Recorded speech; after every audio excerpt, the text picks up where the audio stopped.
Oh, good. Shanelle, welcome. Fight week, how are you feeling? I'm feeling great, man. Like, fight week is the best week of fight camp, in my opinion, especially because my weight's good. I'm enjoying every second of it. Just can't wait for Saturday. Countdown's on. Come on. You're still so young, yet you're pulling off ridiculous finishes like you did in your last fight. It's just vicious.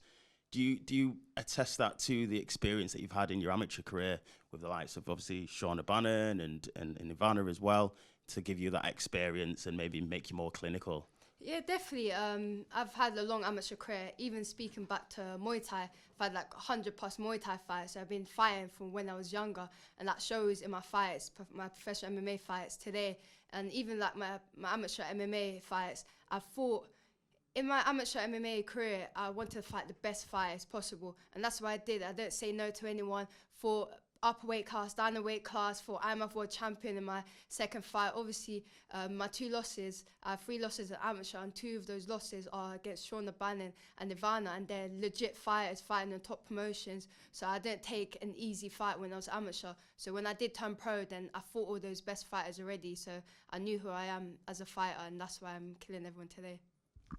Come on. And you posted a picture this week, a picture of Valentina with the caption, "Your biggest strength will be your biggest weakness." What did you mean by that? We'll find out on Saturday. Come on. Look forward to seeing you. Hello Shanelle, this is Hader from For Fighting's Sake. How you doing? How you finding Glasgow? Glasgow's cold, man. It literally went, yesterday I came in and without a shirt and I was like, oh, this is alright. And literally in like 2 seconds it just changed and I was absolutely freezing. Like the wind's different, it's cold, but I like the atmosphere. People's nice. Yeah, it is cold out here, but the people are great. Well, my first question for you is, you've now fought in France, Dublin and now Glasgow this weekend. Where's your dream venue to compete in? London. I want to come back home, man. Like, everyone keeps going different places. I just want to fight in home. I have so much fans in London, so much people, friends and family that haven't even seen me fight yet. I remember last time I fought in London was like 3 years ago, and I've grown so much since those 3 years. And I lost that fight 3 years ago. So I want to come back, show the people who I am now. I have so much new fans, so come back to London. Well, we'd love to see you on the London card. And lastly, for myself, my last question is, coming out of GB top team, who would you say is the hottest upcomer, the young prospects, the amateurs? Who should we have our eyes on coming from GB top team? GB top team, even the amateurs are training like pros. Like the level on GB top team is like enormous right now. We have the likes of Jacob Gifford, he's fighting in the IMF. We have so many people turning pro. Conor Patterson, he just fought last weekend. He got a great submission finish in the 3rd round, so he's coming up as well. Callum, so many great fighters in GB top team. I just can't wait to see them break the rankings in the pros. Thank you very much, Shanelle. How you doing, Shanelle? Scott here from For Fighting's Sake. So my question was, going back to what you were saying about how many fights you've had from Muay Thai, so coming from a striking background, how do you feel your transition's been going into MMA? And also, do you have any tips for people who are maybe making that transition, or sort of people who are coming from a striking background and first like getting into grappling? So what would your advice be? Yeah, so for me, going from Muay Thai to MMA, it was a big change, especially for me. I kind of retired. I don't want to officially say retire from Muay Thai, but I've kind of finished Muay Thai professionally ranked #1 in the UK. So my accolades were there. I was like multiple time champion. I've had 35 belts in Muay Thai, and going from like the top of one sport to basically the bottom of another sport, it was like I had to humble myself quick, go from the top of the room to literally getting submitted by kids, white belts. And what I really like about myself is that when I'm put in those positions, I just want to better myself. So I don't take a step back. Maybe this ain't for me. No, I want to get good at this. I need to put the time and effort, and I'm gonna get better in this if I just show up to those classes. And that's what I did. Knuckle down. I basically did like 2 striking sessions a week and did like 10, 12 grappling sessions. And I hated every single one of them, but that's what I needed to do to be the best. And that's why right now I'm really confident in my grappling aspect. And I think anyone that's going from Muay Thai to MMA is literally, your striking's good. You're already coming from a great background. Like, you can take a step back in striking and just focus all your attention in grappling. Because for me, it took me 2 to 3 years to actually get what grappling is.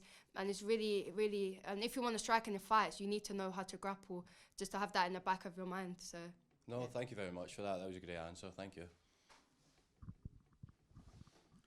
Moussa from MMA Arena back in France. So basically, I follow you from the time in Hexagon. Yeah. You shocked everyone in France. Hexagon, RS. Now you came back to Dublin, and how do you feel about the change?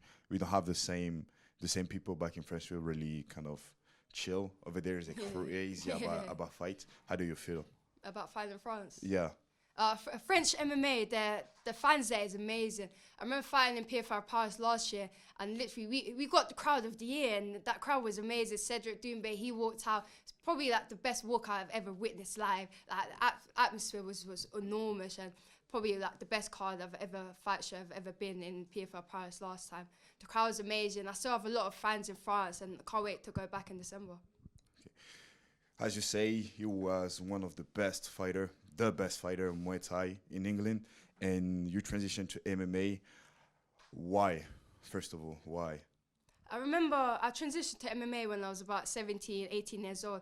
I remember I was in college, I was having a meeting with my tutor, and they're like, okay, where do you want to go in life? All I knew is I didn't want to work a 9 to 5 and a proper job. I wanted to do something I was passionate about. And unfortunately at that time, Muay Thai, there wasn't really a lot of money in Muay Thai. One championship wasn't really that big back then, so I only had 2 options, boxing or MMA, and obviously I like kicking too much to do boxing, so obviously ultimately I chose MMA, and I just fell in love with it. I had my first fight in 4 months time, and jump and kick someone in the face, kind of went viral, and I just fell in love with MMA. Okay, so you were one of the best in Muay Thai, now one of the best in MMA. How do you feel any pressure about it, to be so great? I want to be one of the best do? in jiu-jitsu as well. No, I don't feel pressure. Like I always say, the only person that I put pressure on myself is myself. And anytime someone tries to bestow pressure onto me, I take it as motivation. Like they see me as I'm going to be one of the greatest, and I know I am going to be one of the greatest if I put the work in, if I put the time in training, do all the hard rounds and win my fights. All I want to do this weekend is win my fight on Saturday, and then win my fight in December, and win my next fight, and that's my sole focus. Thank you, Shanelle. Hey, Shanelle. Last season, we saw the big promotional push that PFL gave Dakota, and now you seem to have taken over this the promotional sweetheart role. How do you feel like? Do you feel like you need to compete with that as well, and how do you do that? I don't think I need to compete with that. So you showed levels last year, and I'm showing levels this year. So it's what's going to happen is going to happen, and I'm going to show levels this year. And what are some parts of your game that you've had to develop the most since joining PFL?